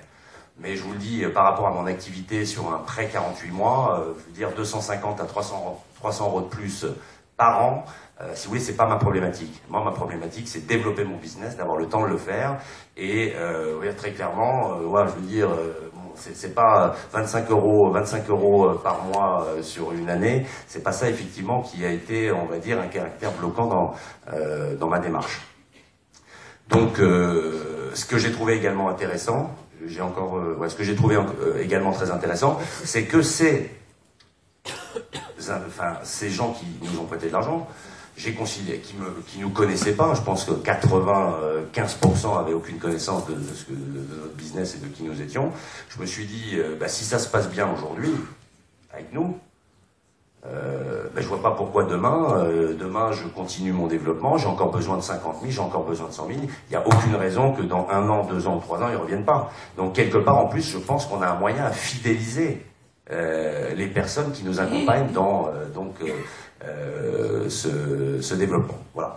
Donc voilà ce que je pouvais vous dire. Donc pour moi, le crowdfunding, c'est vraiment une belle opportunité et une réelle alternative au système bancaire traditionnel que vous connaissez tous. Voilà, merci. Merci M. Dantonnet, Elix Affichage. Et bien effectivement, c'est pas que vous étiez en difficulté, c'est que vous aviez une belle histoire à nous raconter et à faire que l'argent arrive vite. Voilà, maintenant on va céder la parole à Martin Schnapper, gérant de Fid Aquitaine, pour clôturer cette première partie. Alors moi je vais revenir sur la partie méthodologique. On a vu tout à l'heure avec Vincent Pereira la partie communication. Le financement participatif, comme son nom l'indique, c'est de l'argent et donc il faut derrière qu'il y ait un petit travail qui soit fait en amont sur la partie prévision financière, c'est-à-dire que on l'a vu, le financement participatif, c'est pas le financement d'entreprises en difficulté, c'est le financement de projet. Et donc, on a vu la partie présentation du projet avec Vincent Pereira, mais derrière, il faut qu'il y ait un business plan qui soit réalisé. Il faut que vous ayez une idée précise de ce que vous allez faire des fonds, de la dépense et de structurer votre projet. Alors dans ce cadre-là, il y a pour vous aider alors je vous rappelle quand même que tous les supports, on vous les enverra si vous avez donné une adresse mail. On a essayé aussi de vous faire des liens pour que vous ayez des informations complémentaires. Vous avez vu sur les slides, Vincent Pereira, des petits renvois qui vous permettront sur la base du support d'accéder à des sites internet où vous aurez de l'information complémentaire. Donc, dans ce cadre-là, on vous a présenté dans la présentation une trame de business model pour vous inciter à la réflexion, qui est un petit peu un business model un petit peu à la mode en ce moment, la méthode Canvas, qui vous permet de réfléchir à des postes clés pour structurer votre démarche, votre réflexion. Donc, définir les partenaires clés de votre projet, les activités clés, les ressources clés. Alors, c'est un peu petit, excusez-moi, au fond, vous aurez peut-être du mal à voir, mais vous aurez le support, donc vous verrez. Vous pouvez lire les titres, mais vous ne pouvez pas forcément bien lire le contenu des postes. Mais ces grands pavés sont là pour vous aider à réfléchir sur les éléments clés de votre business plan. Donc les coûts, les revenus, les canaux de distribution, les clients, quelle est la relation client que vous allez mettre en œuvre et quelle est l'offre de produits que vous allez présenter. Donc ça, c'est les grandes trames de votre réflexion, de votre stratégie d'entreprise qu'il va falloir matérialiser. Comme je le dis souvent, il est important d'écrire un business plan parce que quand on écrit les choses, on a une réflexion qui est beaucoup plus profonde que lorsqu'on les pense. Vous verrez parfois que vous pouvez avoir des idées, écrivez vos idées et vous allez voir que vous allez prendre du recul par rapport à celles-ci et vous allez vous rendre compte que parfois certaines de vos idées ne sont pas forcément des idées très pertinentes. Donc un business plan, écrivez, c'est important, ça vous permet de structurer votre pensée. Donc là, vous allez avoir rapidement dans un support de business plan la présentation du porteur. Ce seront des éléments qui seront repris dans la campagne de communication que vous allez avoir. La présentation, bien entendu, de vos produits, de vos services, de vos projets. Votre modèle économique, quels sont les produits, quels sont les prix. Les études de marché, la stratégie marketing, n'oubliez pas de parler de votre concurrence, c'est un point important, c'est-à-dire que dans votre marché, quels sont vos produits, quels sont vos clients et quels sont les concurrents qui interviennent sur ce marché-là. Donc quand vous êtes sur des projets innovants, il n'y aura pas de concurrence, il sera parfois difficile d'anticiper le marché. On était hier avec une entreprise là, qui est sur la prestation de services à base de drones. Il est très difficile d'avoir des éléments de comparaison sur ce marché-là, qui est un marché qui est naissant. Quelle va être la demande? C'est assez compliqué de l'anticiper. Donc pour faire un business plan, c'est parfois un petit peu compliqué. La concurrence, j'en ai parlé. Le plan d'action, c'est-à-dire les moyens que vous allez mettre en œuvre. Les risques, quels sont les aléas qui sont liés à votre projet, donc notamment l'environnement réglementaire, qui parfois, on parlait des drones tout à l'heure, la réglementation des drones, de l'utilisation des drones est une réglementation qui est naissante et qui est contraignante. Il faut la connaître, c'est un des risques du métier. Et puis évidemment les prévisions financières, financement participatif, c'est de l'argent. Cet argent-là, vous devez rendre des comptes, vous devez rendre des comptes vis-à-vis des gens qui vous ont aidé. Alors quand il s'agit de prêts, bien entendu, il faut rembourser les prêts. Quand il s'agit de levée de fonds, bien entendu, vous allez avoir des actionnaires au capital. Quand c'est des dons, pensez bien que vous avez quand même à rendre des comptes vis-à-vis des donateurs. Si vous voulez notamment faire une deuxième campagne de levée de fonds, c'est important que l'utilisation des fonds soit conforme à ce que vous avez annoncé. Vous vous rendez compte que les associations caritatives de plus en plus publient des bilans d'utilisation des fonds qu'ils ont collectés. C'est important en termes de communication, ça crédibilise la démarche. Voilà. Donc ça, vous devez l'anticiper. Vous collectez des fonds, on l'a vu, il faut que le budget soit clairement défini et il faut que l'utilisation des fonds que vous allez collecter soit clairement définie. L'état d'avancement de votre projet, bien entendu, vous devez le définir, dire aux personnes que vous allez solliciter où est-ce que vous en êtes dans l'état d'avancement. Deuxième point sur le slide suivant, ça va être donc les prévisions financières, donc un certain nombre d'indications qui sont à mettre en œuvre, prévoir les charges fixes, prévoir les charges variables, le chiffre d'affaires prévisionnel, j'en ai parlé. Et ensuite, après, tout un certain nombre de tableaux de prévision que vous allez avoir à faire, un bilan prévisionnel, les plans de financement, des plans de trésorerie, c'est important de bien anticiper tout ça pour éviter d'avoir des soucis. C'est-à-dire que, on vous l'a dit, vous allez solliciter des personnes, vous sollicitez leur confiance. Il faut que vos prévisions soient les plus cohérentes possibles. Il ne faut pas que vous vous retrouviez, dans le cadre de votre activité, à être en difficulté financière alors que vous venez de lever des fonds depuis 3 mois. D'accord ? Quelle crédibilité vous allez avoir si vous êtes obligé de revenir vers soit les gens qui vous ont aidé, soit vers le monde bancaire alors que vous venez de faire une levée de fonds. Il n'y a rien de pire que de se retrouver dans ces situations-là. Donc il faut veiller à la cohérence de votre budget, la cohérence de votre business plan. Ce sont des éléments qui sont particulièrement importants. Les 3 éléments, donc la détermination de son budget d'investissement et son prévisionnel sur 3 ans, c'est en général l'horizon traditionnel de ce type d'exercice, des prévisions sur 3 ans. Les 3 volets du financement ensuite, on l'a rapidement évoqué tout à l'heure, dans un financement, vous avez 3 parties, donc ce qu'on appelle les fonds propres, l'autofinancement, vous avez un projet, donc une partie de ce financement-là va être réalisée par vous-même, par le biais des apports que vous faites dans vos structures, notamment quand il s'agit de sociétés commerciales. Le monde bancaire, avec toutes les limites qu'on a vues tout à l'heure, on en a parlé, la raréfaction du crédit est quand même bien vécue par les entreprises. Il y a aujourd'hui des exigences en termes de ratio prudentiel de la part des banques qui font que les conditions demandées par les établissements bancaires pour faire les financements sont de plus en plus draconiennes. Donc on vous demande plus d'autofinancement, on vous demande plus de garanties. Et donc le financement participatif, et l'exemple de Stanislas Antonet est très intéressant, est une possibilité donc nouvelle de financer les projets.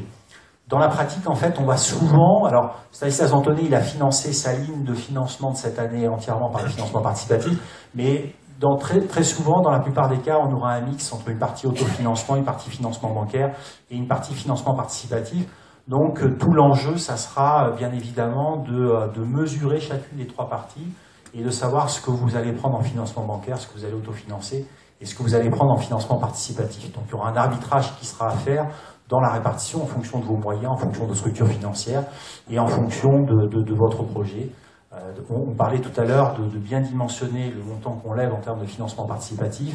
Il y a des cas, alors c'est avec Happy Capital, il peut y avoir des libérations de fonds partiels, mais très souvent, comme le disait Vincent Perra, c'est du tout ou rien. Donc il ne faut pas se tromper sur le montant que vous mettez dans le cadre de l'enveloppe de financement participatif. Ensuite, on vous a mis donc sur le slide suivant donc un certain nombre d'outils pour vous aider à à préparer votre projet. Donc, ça, c'est les outils qu'on a développés chez FID Aquitaine, une communauté sur Google+, notamment sur la création d'entreprise, une veille, un kit d'organisation comptable, et puis un certain nombre d'événements, des outils qui sont à votre disposition pour justement bien réaliser ce business plan et le réussir. C'est un élément clé de votre projet. Il ne faut pas le sous-estimer. Voilà. Je repasse la parole rapidement. Moi, j'essaie de faire court parce qu'on était en train de dépasser un petit peu le calendrier. Et je repasse la parole à Jacques pour les questions. Merci Martin. Bon, on est revenu dans des choses très concrètes, moins de rêve peut-être un petit peu, mais de toute façon, il faut y passer, n'est-ce pas? Ajouter et soustraire, c'est aussi le travail qu'on a réalisé. Bien, merci aux intervenants. Tout de suite, on va passer aux questions-réponses. Si vous avez des questions, c'est le moment pour éclaircir certains points par rapport aux différentes interventions qui ont eu lieu à l'instant. Voilà, il y a des micros qui peuvent circuler dans la salle. Oui, monsieur, la première question.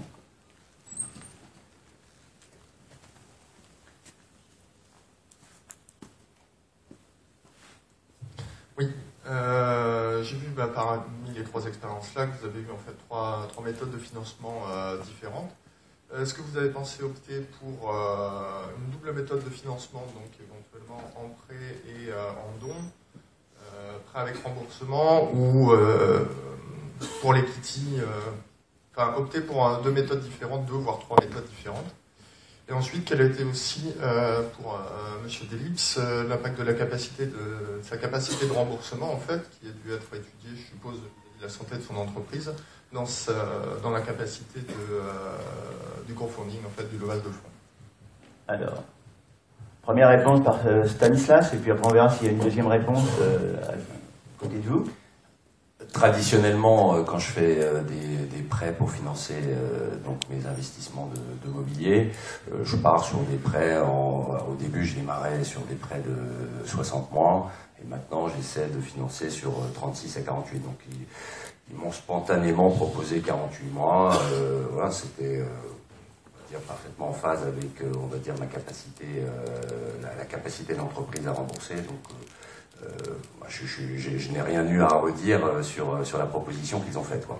J'ai répondu à votre question. Maintenant, effectivement, moi je me suis pas posé la question de faire rentrer dans mon capital. Bon, je veux dire, comment dire, voilà, chacun a différentes effectivement approches de ce point de vue-là. Bon, je pense que quand on démarre une activité, effectivement, on a peut-être une approche. Pour moi, c'est dans la 12e année, j'ai plutôt envie, je veux dire, il y a quelques années, j'avais 40% du capital, aujourd'hui j'en ai 80%. Je suis plutôt dans une tendance à reprendre, effectivement, comme on dit, la main. Voilà, et puis effectivement, sur la partie don, je vais être très honnête avec vous, autant je peux comprendre effectivement qu'on puisse faire des dons pour soutenir, je veux dire, une presse indépendante, autant pour une activité commerciale comme la mienne, je pense qu'il y a peu de probabilité que je trouve beaucoup de souscripteurs avec une approche don, quoi. C'est plus le même projet. Et pour les autres? Alors, qui veut s'exprimer? Monsieur Galandou.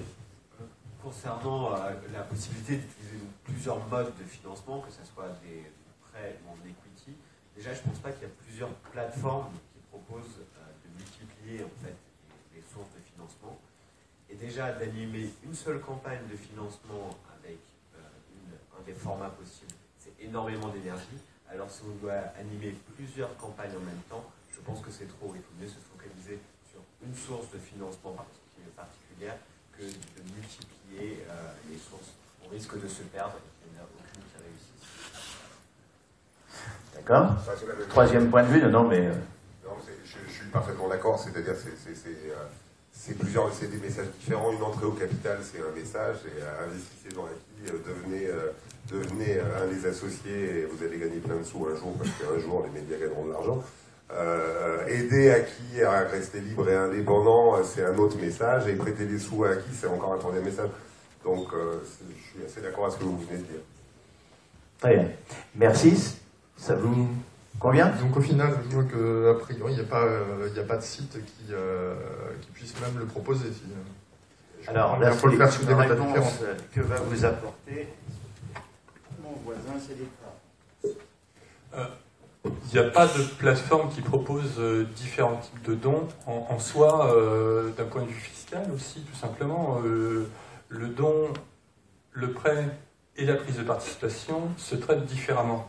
Ensuite, les plateformes ne peuvent pas forcément gérer les 3 modes de financement parce que ça implique derrière en back-office pour le site et en gestion comptable des éléments, des flux financiers différents.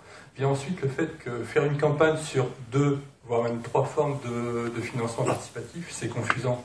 C'est confusant. Non seulement pour la personne, pour le porteur de projet, c'est lourd pour un seul type de financement, donc 2 voire 3, ça sera encore plus lourd, mais ensuite, comment on gère différemment ces éléments-là? Et je ne pense pas qu'une plateforme en soi accepte elle-même d'avoir plusieurs types de financement participatif, parce que le message sera confusant. Pourquoi là, il me propose 20 000 € mais c'est en prêt, et pourquoi là, il y a 20 000 € qui est demandé, mais c'est en don? Et une entreprise qui demande du don, comment le dire poliment? Je trouve ça fallacieux. Je trouve ça fallacieux, d'accord? Le don est réservé, on le verra tout à l'heure avec Hello Asso, plutôt à des associations, ou alors à des sociétés, mais qui veulent faire un projet qui leur apportera de la visibilité, mais ce projet aura une finalité, sociale, sociétale, humanitaire, j'en sais rien. Mais après, c'est de l'image de marque. Mais le don en lui-même pour la société, et comment le gérer comptablement? Enfin, je ne suis pas comptable, hein, je déteste la comptabilité, mais comment le gérer comptablement et fiscalement? Désolé, hein. Mais je suis encore moins parfait, je suis juriste, je suis celui qui embête tout le monde. Merci. D'autres questions? Oui, monsieur. Ah, alors il y a monsieur ici, puis monsieur là. Voilà. Allez-y, essayez.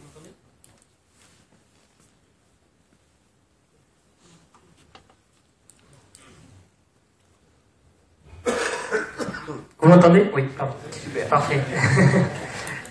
Oui, c'est pour monsieur, une question précise pour monsieur Calando. En fait, on a bien compris en fait la contrepartie à la fois de Ellipse et à la fois de Aki. Par contre, au niveau de Sambot, quelle est la contrepartie de la mise en ligne du financement? Alors désolé si je n'ai pas été clair là-dessus, la contrepartie c'est une prise de participation au capital de l'entreprise. Donc en fait, les personnes qui investissent, qui financent le projet, deviennent actionnaires de l'entreprise. Donc c'est dans un but de rentabilité de l'entreprise. Parfait. Merci. Autre question? Ici, monsieur. Premier rang. Ici. Voilà. Oui, bonjour. Ça marche? Allez-y. Moi, j'ai l'âge de la retraite. Je viens de liquider des sociétés, là. Et il me reste encore, je suis inscrit au registre du commerce depuis 1965. Ça va faire 50 ans bientôt. 50 ans. Et moi, j'étais essentiellement promoteur, constructeur immobilier. Et aujourd'hui, je me rends compte qu'à la retraite, on s'emmerde. Pour rien, on s'emmerde. Je suis à toutes les réunions du pôle numérique, du plan d'investissement, j'y suis partout. Et mon idée, moi, aujourd'hui, c'est de servir de l'expérience que j'ai, de relancer l'activité dans l'immobilier, surtout dans la promotion immobilière. J'ai construit en Aquitaine 2500 maisons ou appartements, des immeubles et groupements d'habitation. Et mon idée est de faire des maisons à des prix très bas pour toucher les primo-accédants qui puissent accéder à la propriété. Et donc j'ai vu tout ça entrepris, etc., pour arriver à des coûts bas. Et le problème, c'est de financer le foncier. Alors, par exemple, j'ai construit à Pau, à Marmande, à Sainte, à Royan, tout ça. Mais trouver un terrain, bon, le premier, il faut financer le foncier. Est-ce qu'avec, disons, du crowdfunding, est-ce qu'on pourrait déjà financer le foncier? De manière à ce qu'après, il faut une garantie d'achèvement, il faut des frais d'accompagnement, et un terrain, c'est 200 000 €, c'est au moins 100 000. On peut faire ça par tranche, c'est vrai. Mais est-ce que c'est possible?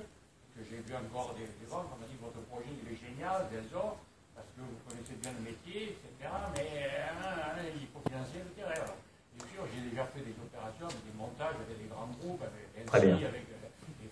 On a compris votre question et c'est M. Fabre d'AEC Aquitaine qui va vous répondre. Il y a déjà des plateformes qui existent, qui sont en train de se développer en matière de financement immobilier. On verra dans la conférence numéro 2 quelqu'un qui a une expérience et qui vous en parlera. L'objectif de ces plateformes-là, pour ne pas déflorer le sujet, il est de savoir qu'est-ce qu'on finance, et le financeur participatif, la foule, quelle contrepartie elle a. Est-ce qu'elle va devenir propriétaire? Si c'est du petit financement, ça ne marchera jamais. Ou est-ce qu'elle va recevoir des bénéfices sur les ventes, soit des terrains et des habitations? C'est plus ça qui est intéressant.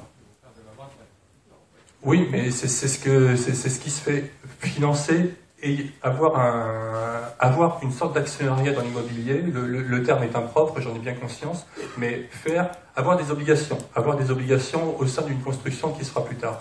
Et c'est en train de se développer. Mais encore une fois, il y a des barrières, il y a le règlement de l'autorité des marchés financiers qui pose certaines limites, et il faut pouvoir les respecter, les contourner, c'est pas envisageable en France. Merci bien. Merci pour votre question. Question suivante, monsieur. Oui, bon. Ça marche pas. Allez-y, c'est un auditorium, donc on devrait vous entendre. J'ai juste une question rapide à poser à monsieur Dantonnet.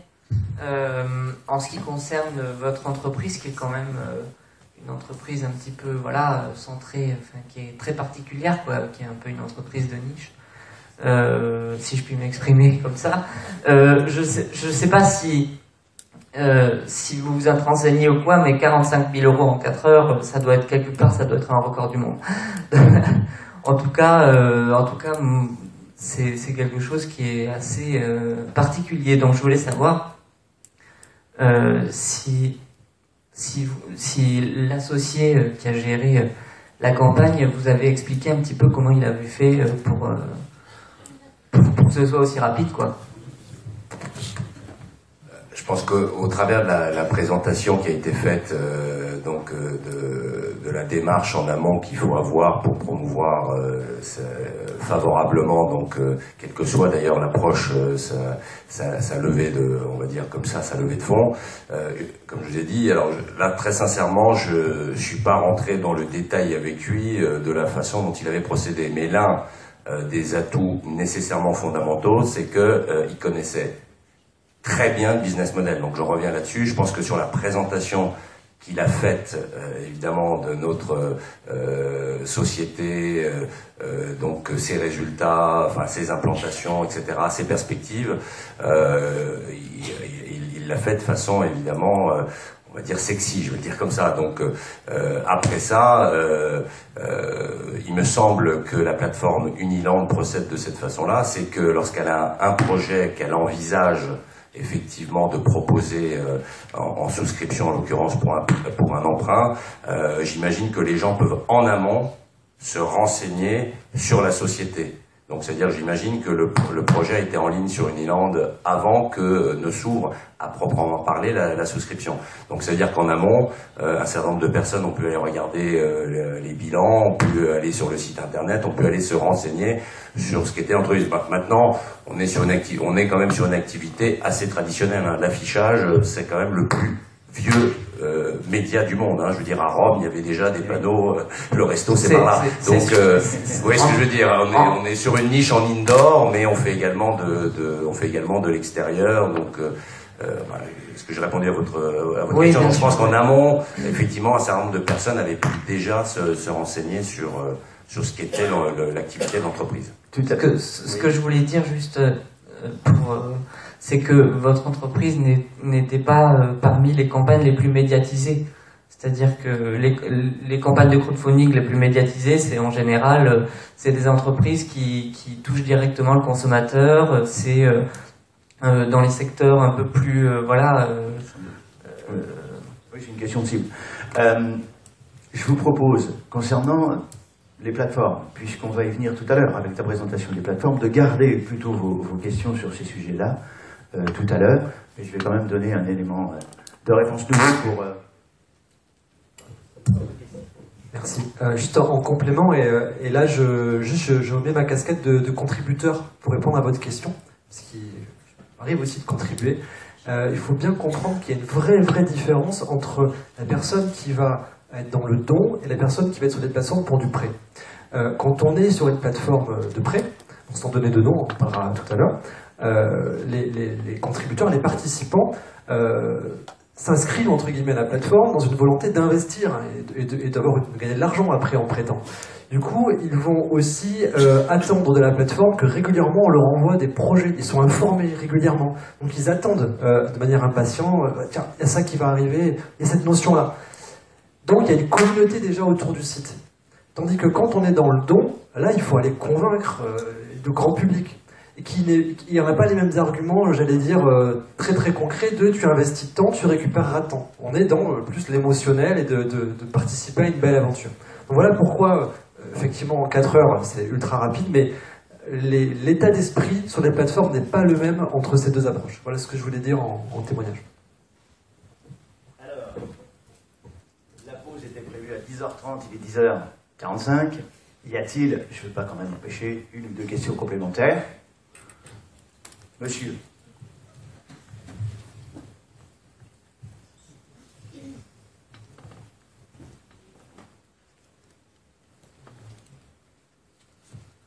Ah, c'est bon.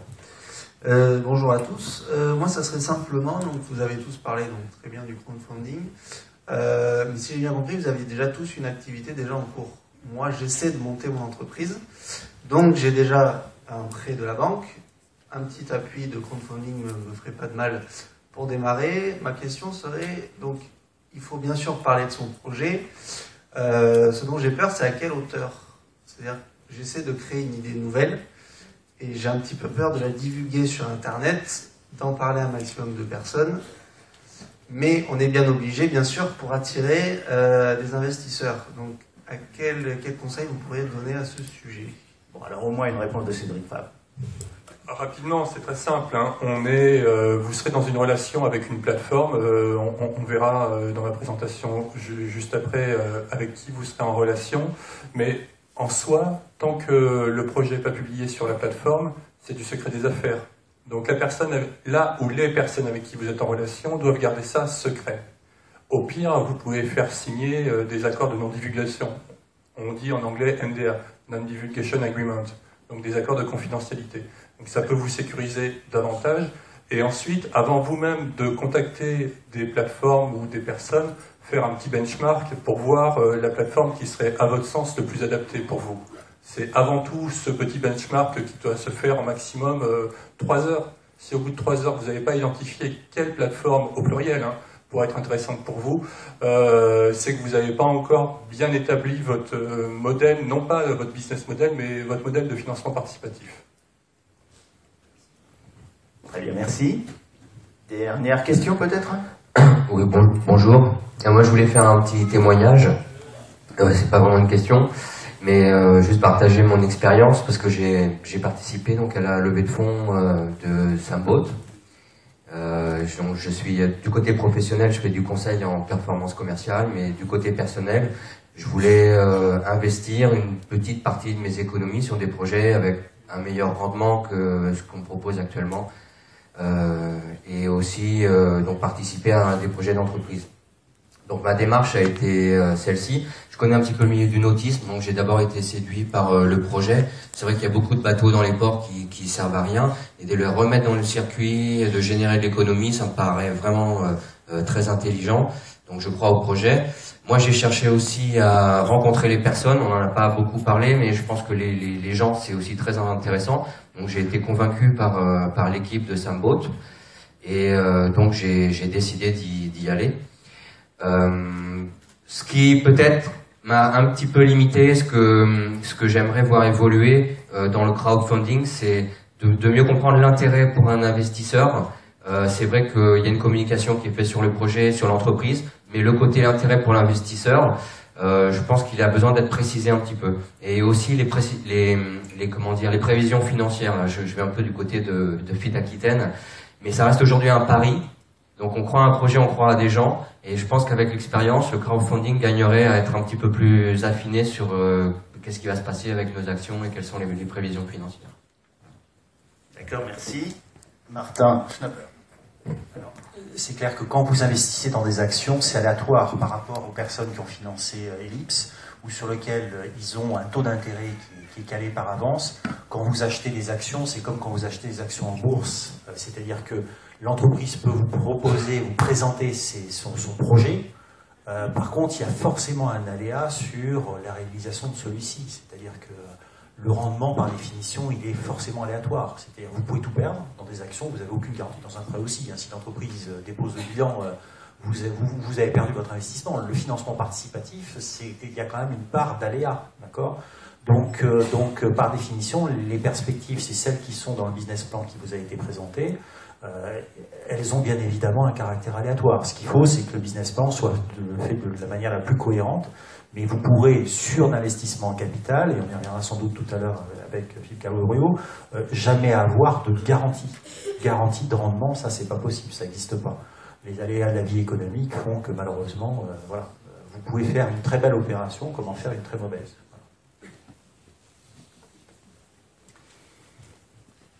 Merci beaucoup.